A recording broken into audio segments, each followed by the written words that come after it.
एक दिन पहले भारतीय बाजार 9000 के लेवल के नीचे बंद होंगे या 9200 के पार करके बंद हो पाएंगे? ओपनिंग से ज़्यादा फिर क्लोजिंग होगी अहम। तो देंगे इस सवाल का जवाब कि किस तरह से खुलेंगे बाजार और कहाँ होंगे बंद। शेयर बाजार लाइव में आप सबका स्वागत है। नमस्कार, मैं हूं अनिल सिंघवी। और नमस्कार, मैं हूं दीपांशु भंडारी। और जिस तरह के इस समय ग्लोबल क्यूज आ रहे हैं और जिस तरह का कल मार्केट का एक्शन था, देखना पड़ेगा कि भारतीय बाजारों में उसका कितना बड़ा असर पड़ता है। अनिल जी, इसके बारे में चर्चा करेंगे। एक्सपायरी से पहले आपको क्या तैयारी करनी चाहिए, ये भी बात करेंगे। और काफ़ी सारे नतीजे आने वाले हैं, उन पर भी रहेगा फोकस। तो अनिल जी, इस समय बाजार के लिए बड़े ट्रिगर्स कौन से हैं सर? बड़े ट्रिगर्स हैं सर। मैं भारतीय बाजारों के लिए भी मेरे पास आपसे एक सवाल है, जिस तरह की रेंज में हैं हम सर। पर उससे पहले अगर मैं ग्लोबल मार्केट्स के बारे में आपसे कुछ चर्चा कर सकूं सर। कोरोना से तो कोई राहत नहीं, और सर ये तो अब रोज की बात हो गई, तो इसका अब ज्यादा इम्पैक्ट नहीं आ रहा है। पर जिस तरह से अमेरिकी बाजारों में तेजी आ रही है, हम रोज बात कर रहे हैं कि यूएस और चाइना से टेंशन्स बढ़ रहे हैं, डेटा उतना अच्छा नहीं है, कंसर्न्स तो अमेरिका के लिए भी हैं।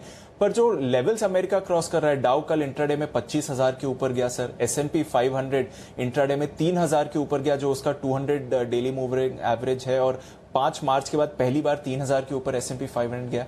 तो अमेरिकी बाजार तो ये सारे नए लेवल स्केल कर रहे हैं सर। और जिस तरह की तेजी आ रही है, उसका फिर ग्लोबल इंपैक्ट इतना क्यों नहीं आते हुए दिख रहा? देखिए, दो वजह है दीप। एक पहली बात तो ये कि अमेरिकी बाजारों में सबसे ज़्यादा मुझे लगता है कि जो दुनिया भर में जितने अर्थव्यवस्थाएं हैं, सबसे ज़्यादा अगर कंजम्पशन बेस्ड इकोनॉमी कोई है तो वो अमेरिका है। वहाँ पर इस बात से फ़र्क नहीं पड़ता कि कितनी मैन्युफैक्चरिंग हो रही है, क्या कुछ हो रहा है। वहाँ सिर्फ और सिर्फ एक चीज़ पर फ़र्क पड़ता है कि कंजम्पशन कितना हो रहा है।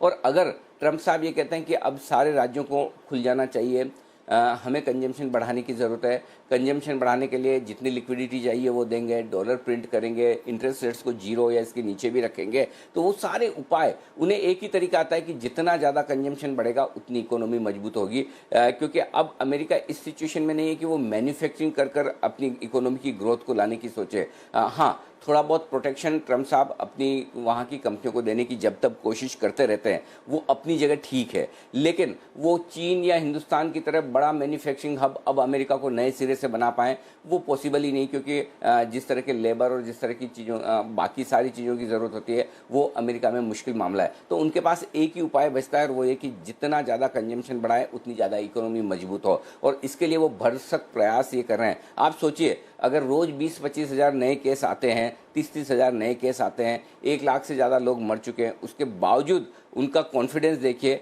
कि सारे राज्यों को खुल जाना चाहिए, हम वापस से एक ग्रेट नेशन बनने की सोच रहे हैं। फर्ज करें हिंदुस्तान या किसी और देश में अगर ऐसे आंकड़े आए, तो हमारे यहाँ 30,000 40,000 आंकड़े रोज आए, 1 लाख मरीजों को मौत का आंकड़ा पहुँच जाए, तो हमारे यहाँ तो मतलब हंगामा मच जाए। आप सोच भी नहीं सकते कि आप अपने देश को खोल सकते हो। हम तो अभी तक मरीजों में ही मुश्किल से 1 लाख पार हुए, 1.5 लाख तक पहुँचे हैं, उसके बावजूद हम इतने डरे हुए हैं। तो पॉइंट सिंपल है, वहाँ पर है ना, इमोशंस की वैल्यू कम है, वहाँ पर पैसे की वैल्यू ज़्यादा है। इसीलिए वो कैपिटलिस्ट कंट्री है और दुनिया में सबसे बड़ी कैपिटलिस्ट कंट्री है। और उनकी माइंडसेट ही वैसी है कि भाई ठीक है, जीना मरना तो लगा रहेगा, चलता रहेगा, ये तो जो आदमी नीचे आया वो ऊपर जाएगा ही। वो उसी तरह से सोचते हैं कि भाई ठीक है, इकोनॉमी खोलेंगे और इसकी कीमत कुछ लोगों को बड़ी कीमत चुकानी पड़ सकती है। बड़ी कीमत का मतलब यही है कि कुछ लोगों की जान जा सकती है। और पॉइंट ये है कि वहाँ के लोगों की, न सिर्फ सरकार की, न सिर्फ ट्रम्प साहब की, बल्कि अमेरिका की नागरिकों की भी सोच यही है। तो ठीक है, अब वहाँ पर एक चीज़ क्लियर कट है,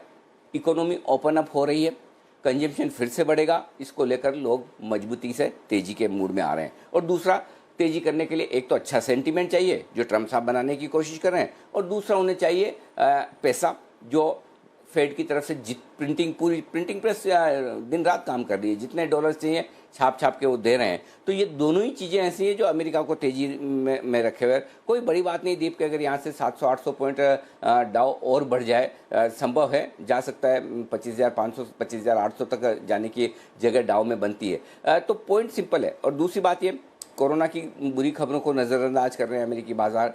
चीन और अमेरिका के बीच में तनाव बढ़ने की खबरों को भी थोड़ा सा तूल कम दे रहे हैं। हालांकि आखिरी घंटे में बिकवाली थोड़ी उसी वजह से आई थी, और चीन भी कम नहीं है, पूरी तरह से प्रयास कर रहा है अपने लिहाज से कि वो जैसा आपने कल स्टेटमेंट पढ़े होंगे कि मिलिट्री को तैयार करने की कोशिश कर रहे हैं। दूसरी तरफ चीन भारत सीमा पर भी विवाद खड़ा करके ये बताने की कोशिश कर रहा है, शायद ये मैसेज देने की कोशिश कर रहा हो भारत को कि आप ज़रूरत पड़ने पर बहुत ज़्यादा अमेरिका के साथ खड़े ना हो। पता नहीं क्या क्या चीज़ें चल रही है दुनिया भर में, लेकिन ये दुनिया भर में जो चीज़ें हैं ये सारी की सारी चीज़ें इंडेक्स के मूवमेंट और लिक्विडिटी के नीचे दबी हुई है। ये कब इनसे बाहर निकलेगी पता नहीं, जब निकलेगी तब की तब देखेंगे। वो कहते हैं ना कि आप जमीन के नीचे लावा है, वो ज्वालामुखी कब फटेगा मालूम नहीं, लेकिन है तो सही ना। अब वो फटे, एक दिन में फटे, एक घंटे में फटे, एक हफ्ते या एक साल बाद फटे, ये किसी को पता नहीं, ये कब क्या होगा। लेकिन इस वक्त अंदर ज्वालामुखी है, ये बहुत साफ समझ में आ रहा है। तो देखते हैं कब क्या होता है, लेकिन कुल मिलाकर सिंपल बात यही है, अभी आप लिक्विडिटी ड्रिवन रैली, जो पैसे की वजह से तेजी हो रही है अमेरिका में, उसे एंजॉय कीजिए बस। सिंपल वही वाली बात है, जब तक अमेरिका मजबूत है तब तक आप जरूरत से ज़्यादा कमज़ोर हो नहीं सकते हैं, और अमेरिका जितना मजबूत है उतने मजबूत आप हो नहीं सकते हैं। ये फॉर्मूला लगाकर चलिए बस, सिंपल। बिल्कुल अनिल जी, तो इसी फॉर्मूले से अगर हम भारतीय बाजारों को जज करें सर, और मेरे को याद है कि आपने बार बार ये पॉइंट करा है कि एक तो भारतीय बाजार ग्लोबली काफी लिंक्ड हैं, तो जिस तरह की ग्लोबल क्यूज आ रहे हैं वो ज्यादा प्रभावित रहेंगी भारतीय बाजार के लिए। और दूसरी बात कि अच्छी खबर पर हम कम रिएक्ट करेंगे, बुरी खबर पर ज्यादा रिएक्ट करेंगे। तो सर ये जो रेंज है 9000 और 9200 जिसमें हम कुछ समय से अटके हुए हैं, इसको किस तरह देखें सर? इसको एक पॉजिटिव देख सकते हैं कि कितने भी खराब सिचुएशन क्यों ना हो या कितनी भी बड़ी गिरावट क्यों ना है, हम 9000 के नीचे नहीं जा रहे, पर रिपीटेड अटेम्प्ट्स के बावजूद और अच्छी ग्लोबल क्यूज के बावजूद सर 9200 के ऊपर जाना भी मुश्किल हो रहा है। तो आज क्या लग रहा है सर, क्योंकि एसजेएक्स ने भी अपनी सारी गेन्स गंवा दी हैं, कल की ग्लोबल तेजी के बावजूद क्या आज भी भारतीय बाजार 9200 के नीचे ही रहेंगे? दीप, इसी को आप कहते हैं टाइम वाइज करेक्शन, और ये टाइम वाइज करेक्शन सब्र का इम्तिहान लेता है। सब्र का इम्तिहान दोनों तरह के लोगों को लेता है। वो इन्वेस्टर्स जो फ्यूचर देखकर पॉजिटिव है कि आगे पीछे तो बाजार ऊपर जाएंगे, और दूसरे वो इन्वेस्टर्स जो फ्यूचर देखकर नेगेटिव है कि पता नहीं आगे बाजार में किस तरह का रुझान बनेगा। तो दोनों तरह के इन्वेस्टर्स का पेशेंस टेस्ट करता है। देखिए, मैं फिर कहूँगा, मार्च और अप्रैल के महीने एक्सेप्शंस थे। न मार्च जितनी मंदी एक साथ होती है, न अप्रैल जितनी तेजी एक साथ होती है। इनफैक्ट मैं तो ये कहूँगा कि मई के महीने में भी आप देखिए ऊपरी स्टोन से आप लगभग 10% नीचे आए हैं। हो सकता है आप जून के महीने में और कम वॉलेटिलिटी देखें। धीमे धीमे 10% का मूव भी किसी सीरीज में कम नहीं होता, बहुत ज़्यादा होता है। तो धीमे धीमे आपको ये मूवमेंट जो है बाजार के, ये कम होते हुए दिखेंगे, और वो ठीक भी है। 3-4% का मूव किसी भी सीरीज में 5% का मूव अपने आप में बड़ा माना जाता है। लेकिन इस वक्त जिस तरह की ग्लोबल सिचुएशन है उसको देखते हुए सिंपल चीज़ ये कि आपको लेवल्स पर फोकस करना है। दो चीज़ें बेहद साफ है दीप, कि मई के महीने में मार्केट ने ट्रेंड क्लियर दिया है सेल ऑन राइज का।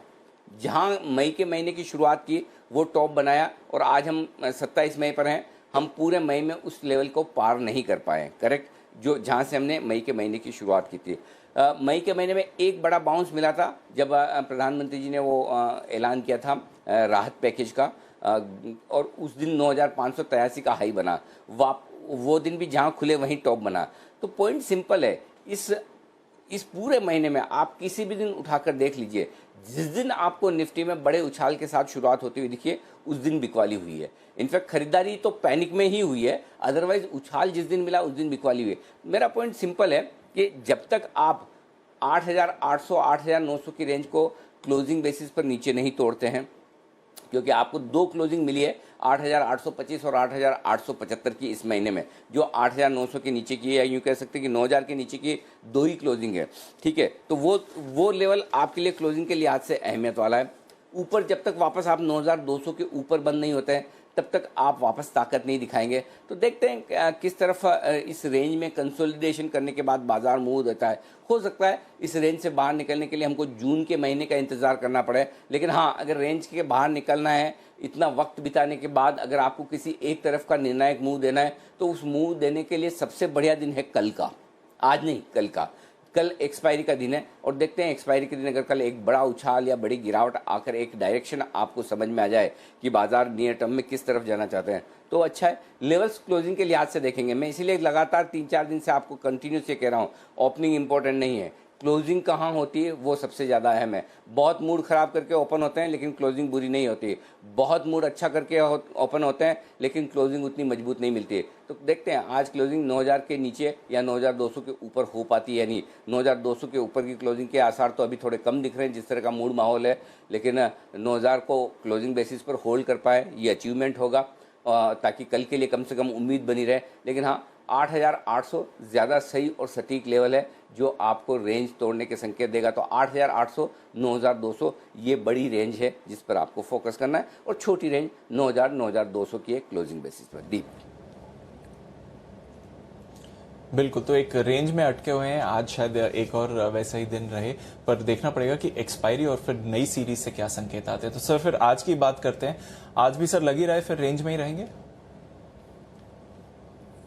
रेंज में रहेंगे, ये बात सही है। और आज के मैं इसी लिहाज से आपको संकेत दे दूं, ग्लोबल मैंने पॉजिटिव लिखे थे लेकिन पॉजिटिव से ये न्यूट्रल की तरफ आ रहे हैं। तो एक्चुअली देखा जाए तो आज लगभग सारे संकेत न्यूट्रल ही है। ग्लोबल संकेतों को भी आप पॉजिटिव के बजाय न्यूट्रल मानकर चल सकते हैं। एफआईज के संकेत न्यूट्रल हैं, न्यूट्रल से हल्के नेगेटिव। घरेलू फंड्स के संकेत न्यूट्रल से हल्के नेगेटिव हैं। वायदा कारोबार के संकेत न्यूट्रल से हल्के पॉजिटिव हैं। सेंटीमेंट और ट्रेंड दोनों ही न्यूट्रल है। तो अब जो रेंज है जिसकी आप बात कर रहे थे, उसमें मैं 2 सेंटेंस जोड़ना चाहता हूं। पहले तो ये कि निफ्टी अगर 9200 के ऊपर बंद हो जाता है तो बाजार फिर से बुलिश हो जाएंगे, तेजी में आ जाएंगे, और 8900 के नीचे बंद होता है तो बाजार कमजोरी का नया संकेत देंगे। बैंक निफ्टी में अभी तक हम न्यूट्रल नहीं हुए, निफ्टी में हम न्यूट्रल ट्रेंड में हैं, बैंक निफ्टी अभी भी नेगेटिव ट्रेंड में है, और बैंक निफ्टी को अपना नेगेटिव ट्रेंड बदलने के लिए ज़रूरी है कि वो 18000 के ऊपर की क्लोजिंग दे। तो 18000 के ऊपर की क्लोजिंग देगा तो बैंक निफ्टी न्यूट्रल होगा। तो ये आपको क्लोजिंग बेसिस पर लेवल्स ध्यान में रखने हैं। जहाँ तक इंट्राडे सपोर्ट और रेजिस्टेंस का सवाल है, इंट्राडे में 8875 8975 ये 100 पॉइंट की रेंज निफ्टी के लिए मजबूत सपोर्ट का काम करेगी। 9150 9200 वो रेंज है जहाँ पर आए तो प्रॉफिट बुक करिए, कितना ही गैप मिले आप चिंता न करें। बैंक निफ्टी 17100 17300 ये सपोर्ट जोन है। 17100 टूटने के बाद 300 पॉइंट की रिस्क नीचे खुल जाती है, 16800 तक की कम से कम। 17650 17850 ऊपरी रेंज है जहाँ पर बाजार अटकेगा। डे रेंज भी आपको लगे हाथ दे दूं, 9000 9100 आज की छोटी डे रेंज है दीप। 8975 से 9150 ये मीडियम रेंज है आज की दिन की, और हो सकता है हम इस रेंज में ट्रेड करते हुए दिखें। लेकिन बड़ी रेंज के लिहाज से आप 8875 9200 की निफ्टी पर रख सकते हैं। वहीं बैंक निफ्टी पर थोड़ी सी रेंज हल्की सी छोटी होती हुई दिखी है। 17300 17650 ये बैंक निफ्टी की आज की छोटी रेंज है। 17100 17750 आज की मीडियम रेंज मानकर चलें, और बड़ी रेंज 16800 से 17850 की आपको 1000 पॉइंट 1050 पॉइंट की बैंक निफ्टी पर लेकर चलनी चाहिए दीप। तो ये है आज की तीनों ही रेंज। बिल्कुल, तो ये तो रही आज की अहम रेंजेस। और जैसा कि अनिल जी ने कहा कि निफ्टी अगर 9200 के ऊपर गया तो बुलिश, और अगर 8900 के नीचे गया तो बेरिश।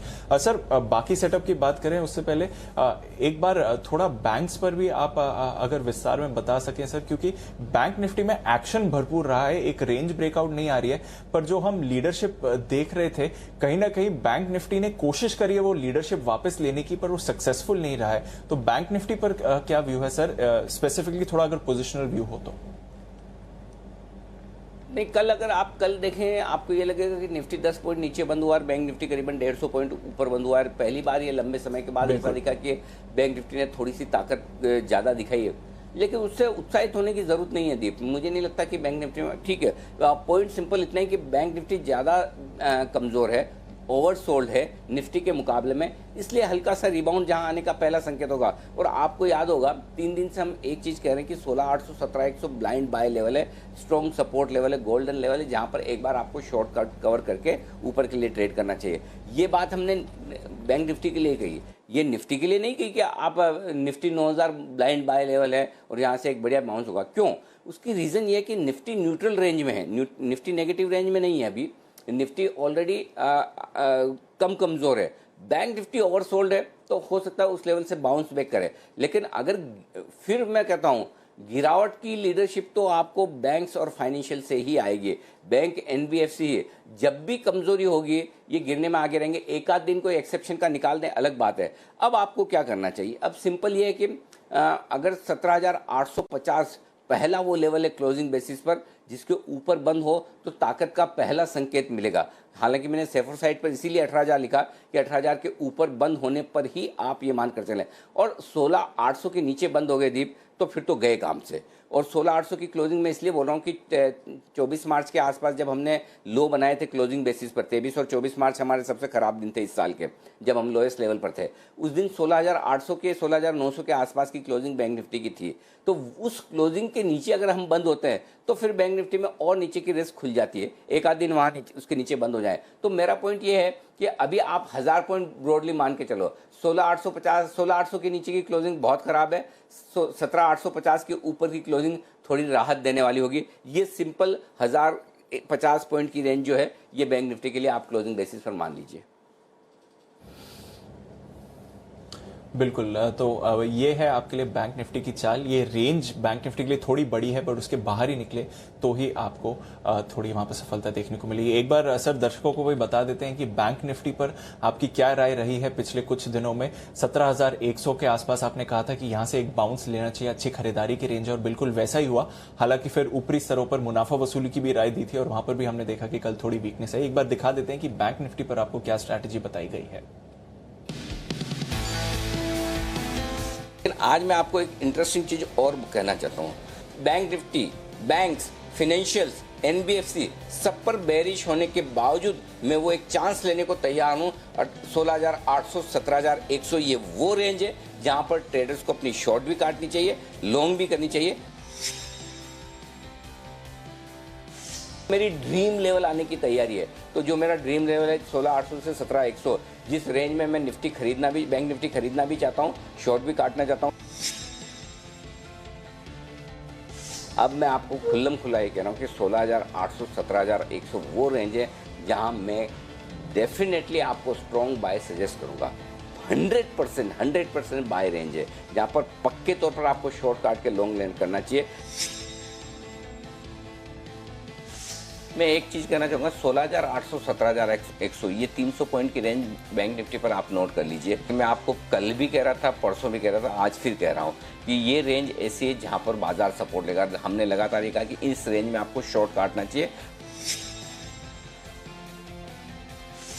3 दिनों से मैं कह रहा था कि हम बैंक निफ्टी पर बेरिश हैं, फाइनेंशियल पर बेरिश है, लेकिन लेने की रेंज आ रही है। और लेने की रेंज मैंने ब्लाइंडली कहा था कि 16,800 17,100 ब्लाइंड रेंज है जहां पर आपको शॉर्ट भी काटना चाहिए और हल्की खरीदारी भी करनी चाहिए।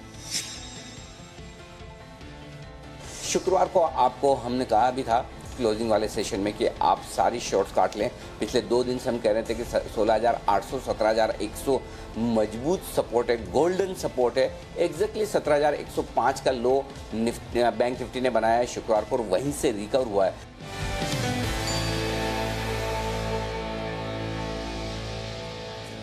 बिल्कुल, ये थी बैंक निफ्टी पर सटीक राय जो अनिल जी ने आपको दी थी, और उन्हीं लेवल से बाउंस बैक आए और फिर ऊपरी स्तरों से आपने मुनाफा वसूली भी देखी। पर जैसे अनिल जी ने अभी बताया, इस रेंज के बाहर अगर निकले तो फिर एक क्लियर डायरेक्शन मिल सकती है बैंक निफ्टी पर, डाउन साइड या फिर अप साइड पर। सर, आज के बाकी अगर क्यूज की बात करें तो वो कैसे दिख रहे हैं? पीसीआर 1.15 और विक्स कल फिर से गिरा है। पीसीआर कंफर्टेबल है 1.15, थोड़ा सा नीचे की तरफ जरूर है, इसमें कोई डाउट नहीं है, लेकिन ठीक है। और दूसरा विक्स भी कंफर्टेबल है सिचुएशन में। और जो तेजी की पोजीशन है उन पर स्टॉप लॉस 8,950 का, 9,000 का भी रख सकते हैं, लेकिन मैं सेफर साइड पर थोड़ा सा नीचे का स्टॉप लॉस दे रहा हूँ, वो 8,950 का होगा। बैंक निफ्टी पर स्टॉप लॉस 17,100 का है। इंट्राडे भी यही है और क्लोजिंग भी यही है, दोनों के लिए, निफ्टी और बैंक निफ्टी पर। अगर आपकी शॉर्ट पोजीशन है तो आप स्टॉप लॉस 9,200 का रखें इंट्राडे भी और क्लोजिंग बेसिस पर भी। 17,850 ये आपका बैंक निफ्टी का इंट्राडे और क्लोजिंग बेसिस पर स्टॉप लॉस होगा अगर आपकी शॉर्ट पोजीशन है तो। लॉन्ग और शॉर्ट दोनों ही पोजीशन के लिए दीप स्टॉप लॉस के लेवल जो है ना वो एकदम क्रिस्टल क्लियर है, कहीं कोई डाउट नहीं। बिल्कुल, तो लॉन्ग और शॉर्ट पोजीशंस के लिए जो स्टॉप लॉस के लेवल्स हैं वो आप जरूर ध्यान से रखें अनिल जी की तरफ से, और क्लोजिंग बेसिस के स्टॉप लॉस ज्यादा इंपॉर्टेंट होंगे, जैसे कि अनिल जी भी बता रहे हैं। सर, आज नई पोजीशंस फिर कैसे बनानी चाहिए? देखिए, जो लोग खरीदना चाहते हैं निफ्टी को वो 8,950 के स्टॉप लॉस के साथ खरीदें। ऊपर की तरफ 65 पहला लेवल होता है जो मैंने दिया नहीं, मैं ये मान के चल रहा हूँ उसके आसपास शायद हम शुरुआत कर सकते हैं 9060-65 के आसपास। 9150 दूसरा लेवल होगा। 9150 भी एक और लेवल है जिसे आप नोट करें। 9100, 9150, 9175 और 9200, ये 4 लेवल के लिए आपको करनी है खरीदारी। जो लोग बेचना चाहते हैं बैंक निफ्टी को, माफ़ कीजिएगा निफ्टी को, वो 9150, 9200 की रेंज में शॉर्ट कर सकते हैं। अगर मौका मिले बढ़कर आए बाजार तो वहाँ पर आपको शॉर्ट भी बनाना चाहिए। 9250 आपका स्टॉप लॉस होगा। 9100, 9050, 9025 3 टारगेट के लिए आपको बिकवाली करनी चाहिए निफ्टी में। अब आइए बैंक निफ्टी। बैंक निफ्टी में खरीदारी का लेवल है और स्टॉप लॉस है 17100। एक काम ये भी कर सकते हैं आप 17100 के आसपास खरीद सकते हैं, तब आप 16800 का स्टॉप लॉस लगाएं। लेकिन फिलहाल मैं 17100 के आस का स्टॉप लॉस लगाकर खरीदारी करने की राय दूंगा। 17650, 17750, 17850 ये 3 टारगेट आपके ऊपर की तरफ के होने चाहिए बैंक निफ्टी में। और बैंक निफ्टी अगर मजबूत खुला तो ज़्यादा संभावना है कि 17575 के आसपास खुलता हुआ आपको दिखेगा। जो लोग बैंक निफ्टी शॉर्ट करना चाहते हैं उन्हें यही डिसाइड करना है कि शॉर्ट कहाँ से करना है। 16650 से, सॉरी 17650 से थोड़ा रिस्की है। 17750 कंफर्टेबल है। 17850 पक्का करना चाहिए। 17950 ड्रीम लेवल है। तो आपकी रेंज हो गई 17750 से 17950, जहाँ पर बैंक निफ्टी को आपको शॉर्ट करना है। स्टॉप लॉस होगा 18000 का। 17650, 17575, 17450 और 17300, ये 4 टारगेट में नीचे की तरफ के रखूंगा बैंक निफ्टी को शॉर्ट करने के लिहाज से। तो दीप ये लॉन्ग और शॉर्ट पोजीशन बनाने के आपके लिए बैंक निफ्टी और निफ्टी में संकेत है, और कोई स्टॉक आज एफएनओ बैंड में है नहीं। बिल्कुल, तो कोई स्टॉक का एफएनओ बैन में नहीं है और जिस तरह से आप पोजीशंस बना सकते हैं, डिप पर खरीद भी सकते हैं और ऊपरी स्तरों पर फिर बेच भी सकते हैं, स्पेशली बैंक निफ्टी पर। चलिए सर, आज कुछ रिजल्ट्स की भी एनालिसिस कर लेते हैं। आपका एक फेवरेट ट्रेड रहा है जहां तक रिकमेंडेशंस की सवाल है एनबीएफसीज में, और मैक्स फाइनेंशियल्स, इसके नतीजे कल मार्केट्स बंद होने के बाद आए थे, कैसे रीड कर रहे हैं सर इसे? रिजल्ट्स तो कमज़ोर ही हैं, इसमें कोई डाउट ही नहीं दीप कि किसी भी पैरामीटर पर आप देखें अलग मैक्स फाइनेंशियल के रिजल्ट्स आपको कमज़ोर नज़र आएंगे।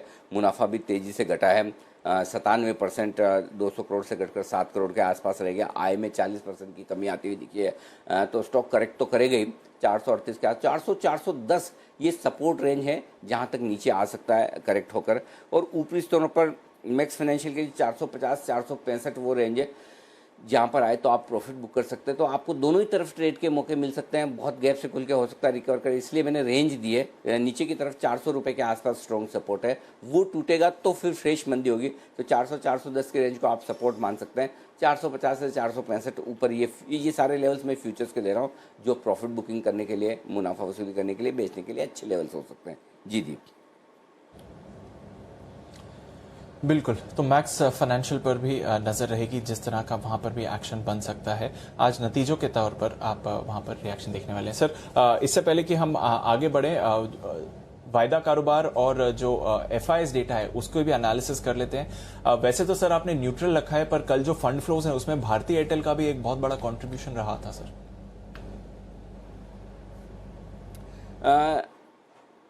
कल 4700 करोड़ की खरीदारी कैश मार्केट में हुई है एफआईएस की, 2800 करोड़ की खरीदारी हुई है घरेलू फंड की, दोनों मिलाकर होती है 7500 करोड़ के आसपास की। 8430 करोड़ की डील है भारतीय टेलीकॉम ने जो भारतीय एयरटेल के अपने शेयर बेचे। तो कुल मिलाकर ये समझ लीजिए कि लगभग 900,000 करोड़ रुपए की बिकवाली तो आपकी हुई है कैश मार्केट में, क्योंकि खरीदने वाले फंड्स ही हैं। तो जाहिर सी बात है कि 900 करोड़ 1000 करोड़ तो नेट बिकवाली का आंकड़ा होता है। इसके सामने 1400 करोड़ की बिकवाली का आंकड़ा स्टॉक फ्यूचर्स का है। तो 1400 और 900 करोड़ अगर इसमें जोड़ ले, मैं ये नहीं कह रहा कि 900 के 900 करोड़ एफआईएस की हो, लेकिन मैं तो ये मान के चलता हूँ बल्कि एफआईएस ने ज़्यादा बेचा होगा, घरेलू फंड ने थोड़ा और खरीदा होगा। तो ओवरऑल 2,500-3 हज़ार करोड़ की बिकवाली है एफआईएस की तरफ से कैश और वायदा कारोबार को मिलाकर। तो वो आंकड़ा अच्छा नहीं है, लेकिन चूंकि बाइफर्केशन नहीं है इसलिए मैंने न्यूट्रल रखा। लेकिन मेरे मन में मैं जानता हूँ कि ये आंकड़े नेगेटिव है, न्यूट्रल नहीं। घरेलू फंड के आंकड़े भी न्यूट्रल साइड पर मानकर चलिए, क्योंकि उन्होंने 2800 करोड़ के ये भारतीय एयरटेल के शेयर खरीदे हैं, बाकी क्या बेचा है पता नहीं। तो पॉइंट सिंपल है, इस लिहाज से आपको डेटा दोनों ही न्यूट्रल मानकर चलने चाहिए। लेकिन इसमें एक मैसेज और दीप जो है वो बड़ा स्ट्रॉन्ग है और जो बड़ा समझने और पढ़ने की ज़रूरत है। 25,000 करोड़ के HUL की बड़ी ब्लॉक डील हुई, आराम से मार्केट ने पचा लिया।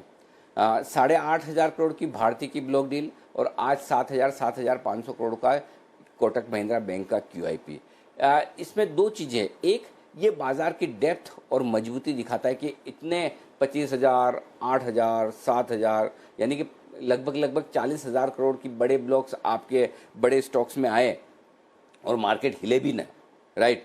तो ये बड़ी चीज़ है। प्लस रिलायंस का राइट्स इशू है जहाँ 50,000 करोड़ अल्टीमेटली जाना ही है। तो ये आपके लिए लगभग 90,000 करोड़, 1 लाख करोड़ की लिक्विडिटी है जो सेकेंडरी मार्केट की कहीं कहीं बाहर जा रही है, राइट। अदरवाइज हो सकता था ये पैसा यहाँ लगने आता। अब इसमें पॉजिटिव साइड क्या है? पॉजिटिव साइड ये कि क्वालिटी स्टॉक्स के लिए अभी भी मार्केट में पैसा है। दूसरा पॉजिटिव ये है कि मार्केट इतना पैसा बड़ी ब्लॉक डील्स में, बड़े ऑफरिंग में देने के बावजूद कहीं कोई गिर नहीं रहा, यानी कि लिक्विडिटी की समस्या नहीं दिख रही है। ये दोनों चीज़ें बड़ी पॉजिटिव है मार्केट की ताकत के लिहाज से। नेगेटिव क्या है? नेगेटिव ये कि अगर यही 25-50,000 करोड़, 1 लाख करोड़ की खरीदारी अगर स्क्रीन पर सेकेंडरी मार्केट में हो तो बाजार कहाँ से कहाँ पहुँच जाए, लीवर, रिलायंस, भारती कहाँ से कहाँ पहुँच जाए, राइट। अगर कोई 8,000 करोड़ का भारती स्क्रीन पर खरीदना है तो सोचो क्या हो सकता है। 25,000 करोड़ का लीवर कोई खरीदे तो वो लेवल ही अलग हो सकते हैं, वो भाव ही अलग हो सकते हैं। तो वो सेकेंडरी मार्केट में जो इम्पैक्ट लिक्विडिटी का आना चाहिए वो मिसिंग हो रहा है। तो वो एक चीज़ है कि पैसा अल्टीमेटली पैसा ही है, यहाँ वहाँ नहीं लगता तो यहाँ लगता। और चूंकि अब प्राइमरी ऑफरिंग्स में या फिर ब्लॉक डील्स में लग रहा है तो सेकेंडरी मार्केट में उतना ही पैसा कम आएगा। लिक्विडिटी ये सक कर रहा है, निकाल रहा है। और प्रमोटर स्मार्ट हो रहे हैं। जिन जिन प्रमोटर्स को लग रहा है कि चलिए मार्केट में क्वालिटी स्टॉक्स के लिए पैसा है, मार्केट, एक चीज़ समझिए, जब मार्केट ख़राब होते हैं तब फंड मैनेजर्स भी ये चाहते हैं कि अच्छे स्टॉक्स में पैसा लगा लें और गलत पड़ जाए कोई बात नहीं। अगर आपके पोर्टफोलियो में लीवर, भारती वगैरह इस तरह के शेयर हैं और आपके फंड की परफॉर्मेंस खराब आई, ये शेयर गिर गए, तो आपको लोग पूछेंगे, गाली नहीं देंगे। तो एक फंड मैनेजर को सबसे पहला कंफर्ट ये चाहिए कि ठीक है, लोग मुझे पूछे तो मैं कह दूं हाँ भाई लीवर खरीद कर गलत पड़ गया। लेकिन कोई एक XYZ mid cap, small cap, micro cap share खरीद लें और उसमें गलत पड़ जाए कि आपने लीवर की जगह मनपसंद बेवरेजेस ले लिया, तो जवाब देना भारी पड़ जाता है कि आपने क्यों ले लिया। भले ही तेजी के मार्केट में पैसा वहाँ ज़्यादा बनता है। तो पॉइंट सिंपल है, फंड मैनेजर्स भी अभी सेफ चलना चाहते हैं और उस सेफ चलने के लिए आज से वो बड़े शेयरों में, ब्लॉक डील्स में ज़्यादा पैसा लगाकर शांति से बैठना चाहते हैं, बजाय इसके कि एडवेंचर ज़्यादा करें कि कुछ ऐसे रिस्की स्टॉक्स खरीदें। ये ट्रेंड बेहद साफ दिख रहा है। तो फिलहाल तो ग्लोबल लिक्विडिटी है, उसका फ़ायदा हमें मिल रहा है और FIs भी वैसे बेचने के मूड में है। अब ये भी हो सकता है दीप कि लगातार पिछले 9-10 दिनों से FIs की जो बिकवाली हो रही थी वो इस लिहाज से भी हो सकती है कि वो कैश प्रिजर्व कर रहे हैं कि क्वालिटी स्टॉक्स में जब हमें एक साथ बड़ा चंक मिलेगा, ऑफरिंग आएगी, हम वहाँ पैसा लगाएंगे, हम सेकेंडरी मार्केट में नहीं खरीदेंगे। तो 9-10 दिनों से जब डाउ मजबूत है, ग्लोबल मार्केट्स अच्छे ऊपर जा रहे हैं, तो हमारे यहाँ FIs क्यों बेच रहे हैं, इसका जवाब किसी के पास नहीं। अगर आप ये कहें कि इकोनॉमी खराब है, तो इकोनॉमी कौन से देश की खराब नहीं है, दुनिया में किसकी खराब नहीं, पूरी दुनिया का हाल वैसे ही है जैसा हमारा है। तो फिर सिर्फ हमारे यहाँ बिकवाली क्यों? तो हो सकता है FIs की बिकवाली इसी वजह से हुई हो, काफ़ी कुछ की वो कैश प्रिजर्व कर रहे हैं कि बड़ी ऑफरिंग्स जब आएगी तो हम वहाँ बड़ा चंक खरीदने की कोशिश करेंगे। तो ओवरऑल ये ज़रूर है कि कुछ पॉजिटिव्स कुछ नेगेटिव्स हैं, लेकिन लिक्विडिटी फ्लो को, जो पैसा है उसको थोड़े वक्त तक हमें बड़े इंटरेस्टिंगली, बड़े क्लोजली मॉनिटर करना चाहिए। ये कुछ अच्छे और इंटरेस्टिंग बड़े ट्रेंड दिखाने की कोशिश कर रहा है दीप।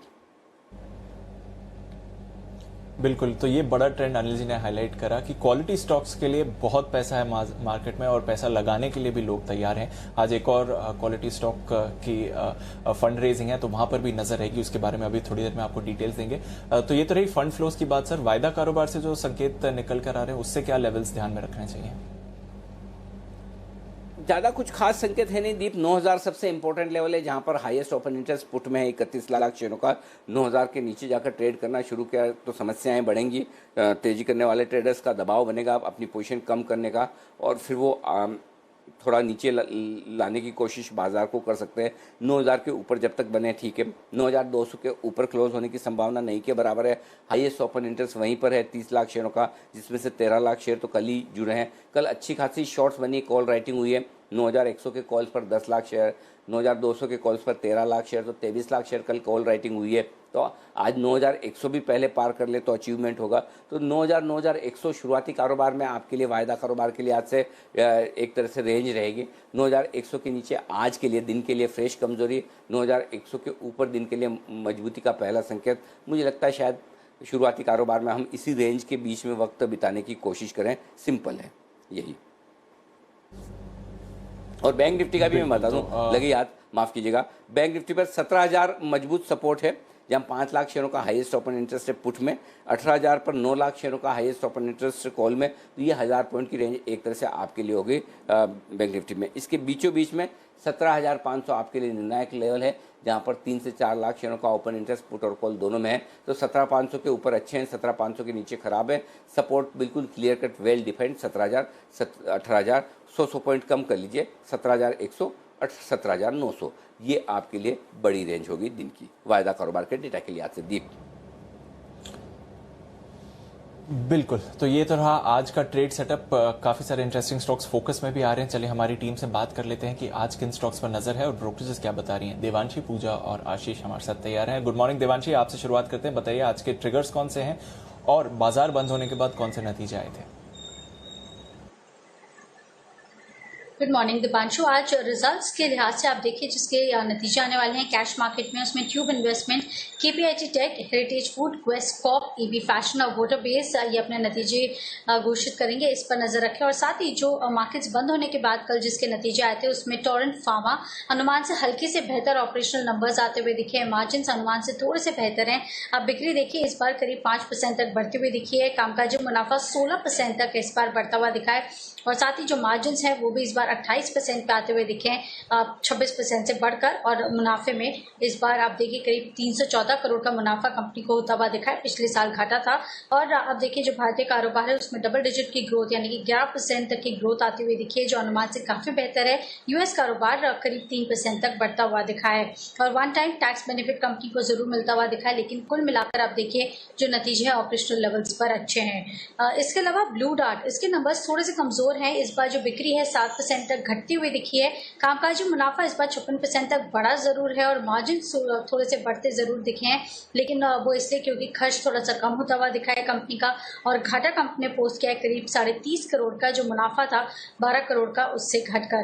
दीपक नाइट्राइट, इसके नतीजे काफी ज्यादा मजबूत रहे हैं, जो बिक्री है करीब 5% तक बढ़ती हुई दिखी है, मार्जिन आप देखिए करीब 5% बढ़ते हुए दिखे हैं, 25% के मार्जिन कंपनी ने क्लॉक इन किए हैं, कामकाजी मुनाफा 35% तक बढ़ता हुआ दिखा है इस तिमाही में और मुनाफा आप देखिए 87% तक बढ़ता हुआ दिखा है। कहीं ना कहीं टैक्स का बेनिफिट भी कंपनी को मिला है, लेकिन इस बार अच्छी बिक्री कंपनी की तरफ से होती हुई दिखी है। एसएच केलकर, यहाँ पे नतीजे थोड़े से मिक्स्ड हैं, जो बिक्री है वो एकदम फ्लैट आती हुई दिखी है इस बार और जो कामकाजी मुनाफा है उसमें करीब 26% तक की बढ़त आती हुई दिखी है, मार्जिन 11.5% पे कंपनी क्लॉक इन किए हैं, 9% से बढ़कर और मुनाफा इस बार 40% तक घटता हुआ दिखा है। और वीआईपी इंडस्ट्रीज, नतीजे इस बार भी कमजोर रहे हैं, इस तिमाही में भी जो बिक्री 28% तक घटती हुई दिखी है, मार्जिन भी आप देखिए करीब 10% के करीब आते हुए दिखे हैं और जो मुनाफा है वो करीब 62% तक घटता हुआ दिखा है। इन ऑल कमजोर नतीजे कंपनी की तरफ से हैं। कोरोमंडल इंटरनेशनल, मजबूत नंबर्स कंपनी ने इस बार पोस्ट किए हैं, एग्रोकेमिकल कंपनीज की तरफ से अच्छे नंबर्स आते हुए दिख रहे हैं, बिक्री 9% तक बढ़ती हुई दिखी है, कामकाजी मुनाफे में 51% तक की बढ़त देखने मिली है, मार्जिन आप देखिए 10% से बढ़कर 14% के करीब आते हुए दिखे हैं, मुनाफा लगभग दुगना होता हुआ दिखा है 234 करोड़ पर। तो यहाँ पे नंबर्स थोड़े से ठीक है। और शांति गियर्स, थोड़े से कमजोर नतीजे, फिर एक बार बिक्री करीब 31।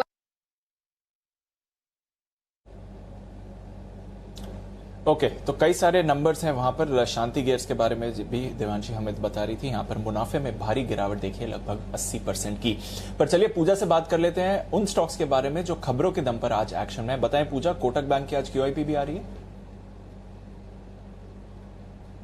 जी, कोटक महिंद्रा बैंक की क्यूआईपी लॉन्च हो चुकी है और क्यूआईपी का जो फ्लोर प्राइस है वो 1147 रुपये 50 पैसे तय किया गया है, यानी कि जो मौजूदा भाव है उससे करीब 5% डिस्काउंट पर ये प्राइस तय किया गया है और इसके जरिए करीब 7,500 करोड़ रुपए जुटाने की योजना है। फाइनल इश्यू प्राइस 29 मई को फिर से बैठक होगी, कमेटी बैठक होगी बैंक की, उसमें तय किया जाएगा। तो आज कोटक महिंद्रा बैंक पर नजर रखिए। फार्मा स्टॉक्स जैसे कि इप्का और कैडिला भी आज फोकस में रहेंगे, क्योंकि आईसीएमआर का एक बयान आया है जिसमें कि उनका कहना है कि भारत में हाइड्रोक्सी क्लोरोक्विन का इस्तेमाल हो सकता है, दवा में एंटीवायरल गुण देखे गए हैं, इस तरह के बयान उनकी तरफ से निकल कर आए, लेकिन उनका कहना है कि स्ट्रिक्ट मेडिकल सुपरविजन के तहत इस दवा का इस्तेमाल किया जाएगा। दवा स्टडीज में HCQ में उनको कोई गड़बड़ी या साइड इफेक्ट नहीं पाए गए हैं। तो आज इप्का और कैडिला फोकस में रह सकते हैं इस खबर के चलते। रिलायंस इंडस्ट्रीज सोर्सेज के हवाले से खबर आ रही है कि जियो को अंतरराष्ट्रीय एक्सचेंजेस पर लिस्ट कराने की योजना है, ये एक खबर निकल कर आ रही है। और इसके अलावा जियो मार्ट को 200 शहरों में लॉन्च किया जाएगा। तो ये कुछ खबरें हैं रिलायंस इंडस्ट्रीज से जुड़ी, तो इस पर आप नजर रखिए। एक्सिस बैंक भी फोकस में रहेगा। कार्लाइल का एक्सिस में हिस्सा खरीदने की योजना है और इसमें 5 से 8% हिस्सेदारी कार्लाइल खरीद सकता है एक्सिस बैंक में। इंडिगो और स्पाइस जेट, यहाँ पर एक अपडेट हुआ है। चेन्नई कोयम्बटूर उड़ान के दौरान एक यात्री कोरोना पॉजिटिव पाया गया और विमान के सभी कर्मचारियों को 14 दिन के लिए क्वारंटाइन में कर दिया गया है। इसके चलते इंडिगो और स्पाइस जेट पर इसका कुछ असर देखने को मिल सकता है। टाटा स्टील कंपनी के नेदरलैंड प्लांट में करीब 100 मजदूर हड़ताल पर उतर चुके हैं। टाइटन, इससे जुड़ा एक अपडेट आ रहा है कि लिक्विडिटी को सपोर्ट करने के लिए कंपनी ने कमर्शियल पेपर डेट के जरिए करीब 1000 करोड़ रुपए जुटाए। और कुछ और भी अपडेट आ रहे हैं जिसमें कि कहना है कि लॉकडाउन के बाद कंपनी ने करीब अपने 40% से ज्यादा स्टोर खोल दिए हैं और सारे स्टोर में सामान्य 50% की बिक्री भी हो रही है। तो एक अपडेट आया है टाइटन की तरफ से। इसके अलावा कुछ फंड एक्शन भी हुए हैं। इंडियन एनर्जी एक्सचेंज यानी कि IEX, यहाँ पर वेस्ट ब्रिज क्रॉसओवर फंड ने कंपनी के करीब 18 लाख शेयर्स खरीदे हैं। 165 रुपए प्रति शेयर, माफ कीजिएगा, बिकवाली हुई है। 165 रुपए प्रति शेयर के भाव पर ये बिकवाली देखी गई है। और भारतीय एयरटेल में जो हमने कल कुछ बड़े सौदे देखे थे उसकी डिटेल्स आई हैं। और प्रमोटर भारतीय टेलीकॉम ने 15 करोड़ शेयर्स, हिस्सेदारी करीब 2.75% बैठती है। 562 रुपए प्रति शेयर पर ये बिकवाली हुई है। और उसके सामने एसोसिएट जनरल ने करीब 3.5 करोड़ शेयर्स कंपनी के खरीदे हैं 561 रुपए प्रति शेयर के भाव पर। ये डील, ये फंड एक्शन होता हुआ दिखाई दिया है। बिल्कुल। तो और जैसे अनिल जी बता रहे थे कि कुछ दिग्गज FIIs हैं जो इन क्वालिटी स्टॉक्स में खरीदारी कर रहे हैं। सोसाइटी जनरल, इन्होंने भारतीय में भी शेयर्स खरीदे और पहले जब रिलायंस की डील हुई थी तो वहां पर भी इन्होंने खरीदारी करी थी। चलिए अब देख लेते हैं कि ब्रोकरेजेस का एक्शन आज किधर है FIR में।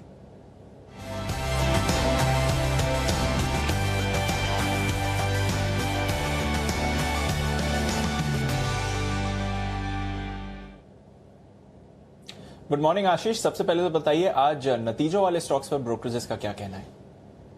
Good morning Deepanshu. सबसे पहले आप देखिए टोरेंट फार्मा, यहाँ पर कंपनी के नतीजे आते हुए देखे थे। नतीजे जो है अनुमान से बढ़िया देखने को मिले थे। CLSA की रिपोर्ट आई है, आउट परफॉर्म की रेटिंग को बरकरार रखा है और लक्ष्य जो है 2600 से बढ़ाकर 2920 कर दिया है। ये कह रहे हैं एबिटा में ग्रोथ काफी बढ़िया देखने को मिली है। और लेकिन इन्होंने EPS के अनुमान में करीब मामूली 1 से 3% की बढ़ोतरी की है। जस्डाइल के भी नतीजे आए थे। मॉर्गन स्टैनली की रिपोर्ट है, ओवरवेट की रेटिंग को बरकरार रखा है 450 रुपए के लक्ष्य के लिए। ये कह रहे कि कोरोना वायरस का, लॉकडाउन का इम्पैक्ट रिजल्ट्स पर देखने को मिला, लेकिन कंपनी ने जो खर्चों में कटौती की है इसका भी एक बेनिफिट देखने को मिला है। जो कैश बर्निंग की स्ट्रैटेजी है इसमें जो बदलाव किए हैं इसको लेकर थोड़े से पॉजिटिव नजर आ रहे हैं। एस्ट्रल पॉली, इसके भी नतीजे आए थे। जेफरीज की रिपोर्ट है, नतीजे अनुमान से कमजोरी देखने को मिले थे। होल्ड की रेटिंग को बरकरार रखा है और लक्ष्य जो है 950 से घटाकर 900 रुपए कर दिया। बिल्कुल। तो नतीजों के दम पर काफी सारे रिएक्शंस हैं। इसके अलावा कौन से स्टॉक्स पर फोकस है आज आशीष?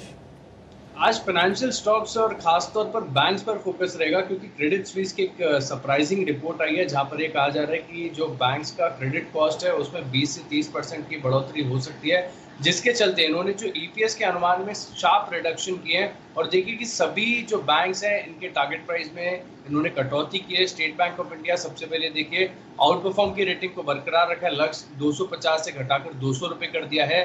HDFC बैंक पर भी आउट परफॉर्म की रेटिंग बरकरार है, 1280 से लक्ष्य को घटाकर 1100 रुपए कर दिया है। ICICI बैंक का लक्ष्य जो है 450 से घटाकर 390 कर दिया। एक्सिस बैंक पर भी आउट परफॉर्म की रेटिंग दे रहे हैं, लेकिन लक्ष्य जो है 520 से घटाकर 450 कर दिया है। कोटक महिंद्रा बैंक पर ये थोड़ी सी नेगेटिव नजर आ रहे हैं, क्योंकि इन्होंने न्यूट्रल की रेटिंग दी है और लक्ष्य जो है 1250 से घटाकर 1150 कर दिया है। और इंडसइंड बैंक यहाँ पर भी थोड़े से नेगेटिव नजर आ रहे हैं, अंडर परफॉर्म की रेटिंग बरकरार है, लक्ष्य 430 से घटाकर 350 कर दिया है। जेफरीज की एक रिपोर्ट आई है NTPC पर, जहां पर खरीदारी की राय को बरकरार रखा 125 रुपए के लक्ष्य के लिए। और उन्होंने EPS के अनुमान में 2 से 9% की कटौती कर दी है। हालांकि पावर ग्रिड पर एक रिपोर्ट आई है जहां पर ये थोड़ा सा नेगेटिव रुख अपना रहे हैं, कह रहे कि कंपनी की लगातार जो धीमी ग्रोथ है ये एक चिंता का कारण है, जिसके चलते इन्होंने होल्ड की रेटिंग को बरकरार रखा है और लक्ष्य मात्र 160 रुपए का दिया है।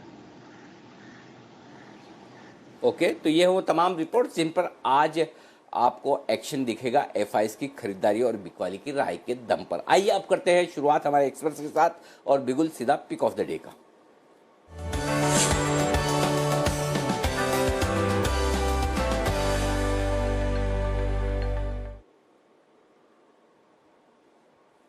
गुड मॉर्निंग वागले साहब, शुरुआत कीजिए। आप बताइए क्या खरीदेंगे या बेचेंगे या NOTA? Good morning Anil ji, good morning Deepanshu. मैं बाय करके चलूंगा आईजीएल को। आईजीएल 470 का क्लोज है, मेरा 465 का स्टॉप लॉस होगा और 480 का टारगेट होगा और ये कॉल इंट्राडे ही है, आज के लिए ही है। ओके, 465 स्टॉप लॉस कितना बताया? 465 480 का टारगेट। अगर ये क्रॉस कर देता है फिर ये 490 की तरफ भी जा सकता है, लेकिन क्योंकि मैंने इंट्राडे रखा है तो मैं सिर्फ 10 रुपए के मुंह के लिए प्ले करूंगा। Okay, perfect. Bansal ji good morning, बताएं सर आपकी pick. Good morning Anil ji, good morning Deepanshu. Anil ji मेरी पिक वही है जो हमने कल दी थी चलते चलते, आयशर मोटर 14400, 14400 का स्टॉप लॉस, 15500 पहला टारगेट, 16000 दूसरा टारगेट और आयशर मोटर को ही रिपीट करेंगे Anil ji. Okay, Eicher Motors यहाँ पर कल की पसंद, कल pick of the day already बता ही दिया था आपको और वही आज फिर से खरीदारी करने की राय बंसल जी के। कुणाल जी गुड मॉर्निंग, बताएं सर आपकी पिक।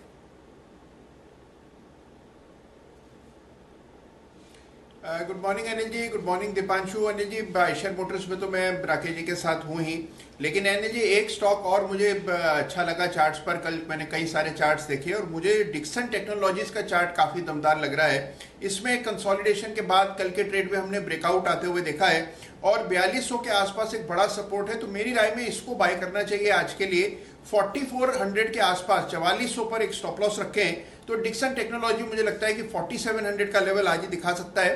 4700 पहला टारगेट होगा और उसके बाद ये स्टॉक 4800 4900 के लेवल्स भी आपको दिखा सकता है। तो मौजूदा स्तरों पर डिक्सन टेक्नोलॉजीज को बाय करना है 4400 के स्टॉप लॉस। ओके, 4400 के स्टॉप लॉस के साथ डिक्सन टेक, ये है कैश मार्केट का स्टॉक जहां पर करनी है आपको खरीदारी। ये कुणाल जी की राय। आइए शुभम जी से भी करते हैं बात। शुभम जी गुड मॉर्निंग, बताएं सर आपकी पिक।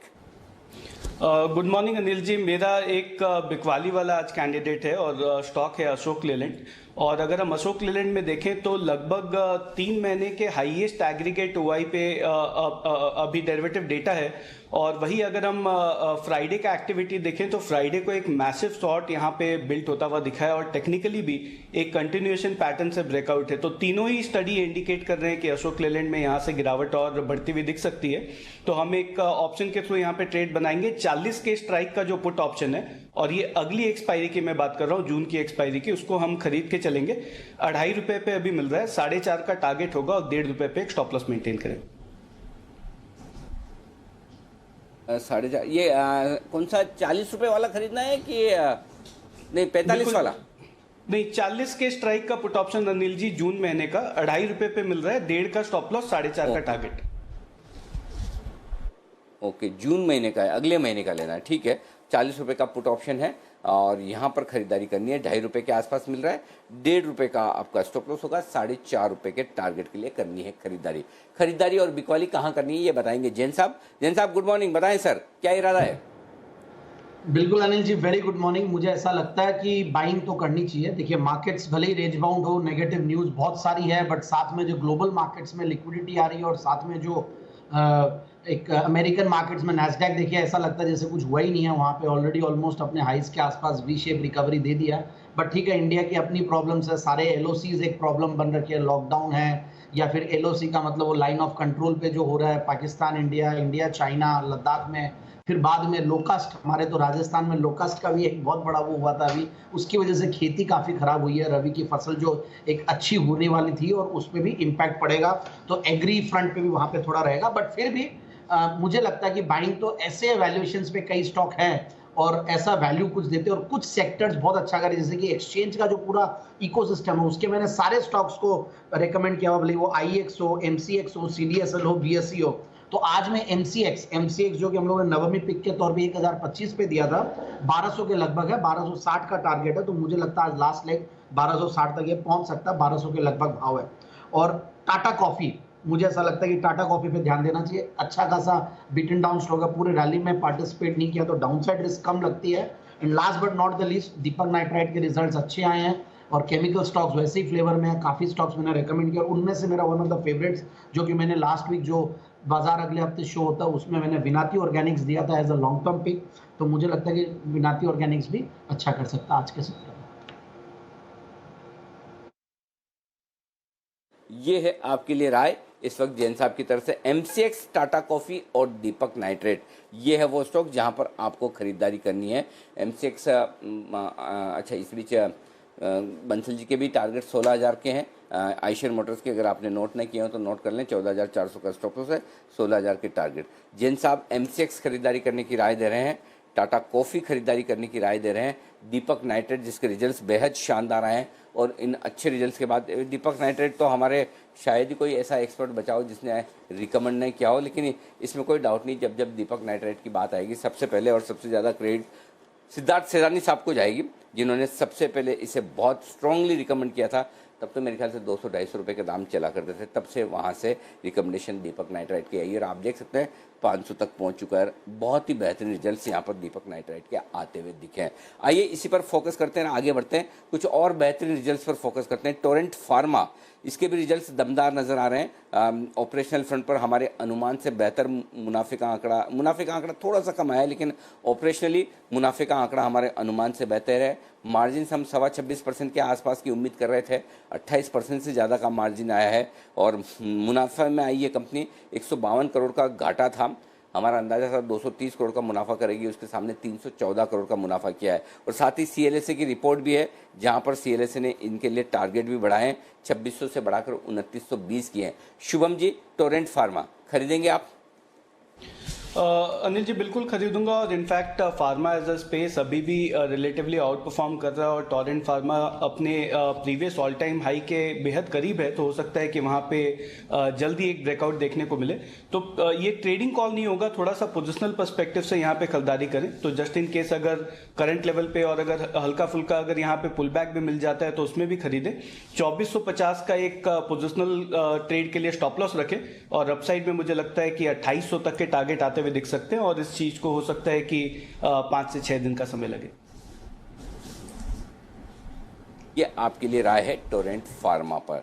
आइए एक और स्टॉक है जिसके रिजल्ट्स बड़े दमदार आए, वो है कोरोमंडल एंटरप्राइजेज। और कोरोमंडल भी कल भी हमारे एक्सपर्ट्स की तरफ से रिकमेंड किया गया था और कोरोमंडल में खरीदारी होती हुई दिखी भी है दमदार। बंसल जी जरा, कुणाल जी, कल कोरोमंडल आपका पिक ऑफ द डे था, 695 का टारगेट आपने दिया था कोरोमंडल में, जहाँ तक मुझे याद है। जी हाँ, और कोरोमंडल के रिजल्ट्स में देख रहा हूँ, बहुत ही शानदार रिजल्ट्स कोरोमंडल ने भी पेश किए हैं। यहाँ पर बताइए क्या करना चाहिए, क्या अब भी खरीदारी के मौके हैं?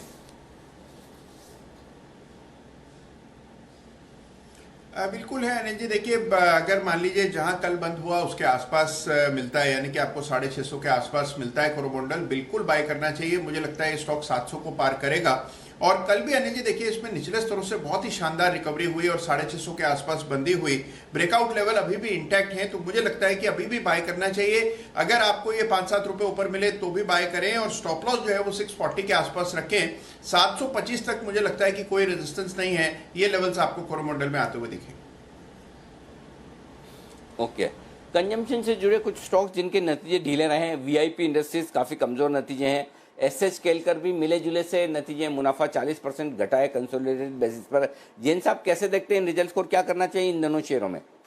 देखिए, एसएच केलकर काफी अच्छा लगता है कि बहुत बढ़िया वैल्यू पिक और अच्छा प्रॉक्सी प्ले है। वैसे एफएमसीजी को काफी सप्लाई करते हैं, फ्रेग्रेंसेस वगैरह में है, बहुत पुरानी कंपनी है। इनफैक्ट जो सेंट्रल मुंबई के सबर्ब्स को देखेंगे तो वहां पे इसकी ऑफिस बहुत पुरानी और कार्यरत कंपनी है। बट फिर भी मैं यही राय दूंगा कि एक बार अभी मैं कॉशियस हूँ, मुझे रिजल्ट्स अच्छे नहीं लगे और बैलेंस शीट में भी कोई बहुत ज़्यादा मुझे एक्साइटिंग लगता नहीं है। काफ़ी चीज़ें मैंने जब एनालिसिस की तो मुझे लगा नहीं था कि ये कोई पिकेबल ग्रेड में आएगा और मुझे ऐसा लगता है कि यहाँ पे थोड़ा ध्यान देना चाहिए। और अनिल जी, दूसरा स्टॉक मैं सॉरी रिकलेक्ट करना भूल गया, नाम बताइएगा प्लीज़। एसएच केलकर और साथ ही वीआईपी। और एक चीज़ साथ में ये बताओ, क्या वो आजकल मतलब वर्क फ्रॉम होम के चक्कर में थोड़ा परफ्यूम वगैरह का कंजम्पशन कम हो गया है क्या? गजब गजब गजब, मतलब ये और ये वीआईपी को लेकर भी अनिल जी मुझे पुराने दिन याद आते हैं कि पेज इंडस्ट्री और वीआईपी का भी हुआ था। बारिश की बात आई थी तो पेज इंडस्ट्री, हालांकि ये वीआईपी इंडस्ट्री तो लगेज का काम है, बट वो वीआईपी एक और हुआ करती थी, वीआईपी वो क्लोथिंग बोल के है, तब हमने एनालिसिस की थी।